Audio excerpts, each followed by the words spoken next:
జిల్లా పెద్ద హరివానం మండలంలో 16 గ్రామాల విలీనాన్ని వ్యతిరేకిస్తూ టీడీపీ సీనియర్ నాయకులు వేణుగోపాల్ రెడ్డి రెండవ రోజు ఆమరణ దీక్ష కొనసాగిస్తున్నారు. ప్రాణాలు పణంగా పెట్టి తమ గ్రామాలను ఆదోని మండలంలో ఉండేలా పోరాడతామంటూ ప్రజలు హెచ్చరించారు.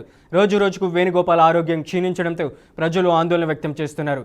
తాము దీక్షలు చేస్తున్నా ప్రభుత్వం స్పందించడం లేదని ప్రజలు మండిపడుతున్నారు. ప్రభుత్వ అధికారులు గ్రామ ప్రజల మధ్య చిచ్చు పెట్టారంటూ ఆగ్రహం వ్యక్తం చేశారు. ఇప్పటికైనా ప్రభుత్వం 16 గ్రామాల ప్రజలు న్యాయమైన డిమాండ్లను తీర్చాలని విజ్ఞప్తి చేశారు.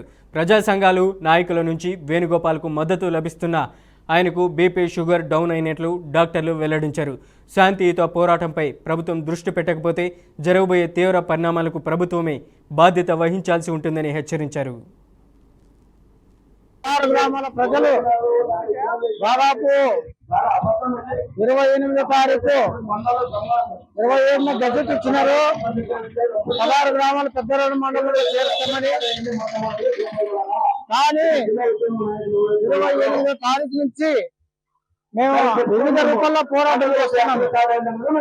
రాష్ట్ర రోకలు అయితేనేమి, మెమోరాండాలు అయితేనేమి, సబ్ కలెక్టర్ అయితేనేమి, కలెక్టర్ అయితేనేమి, అందరికి మెమోరాండాలు ఇచ్చాము.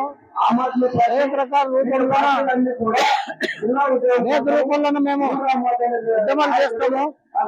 దాదాపు 5 రోజులు రిలే నిరాహార దీక్ష చేసినాం. ఇప్పుడు నిన్న 2 రోజులు అవుతుంది. 2 రోజుల్లో రిలే ఆమరణ నిరాహార దీక్ష గోపాల్ రెడ్డి 16 గ్రామాల తరఫున. కానీ ఆయన ఆరోగ్యము దాదాపు ఇప్పుడు 36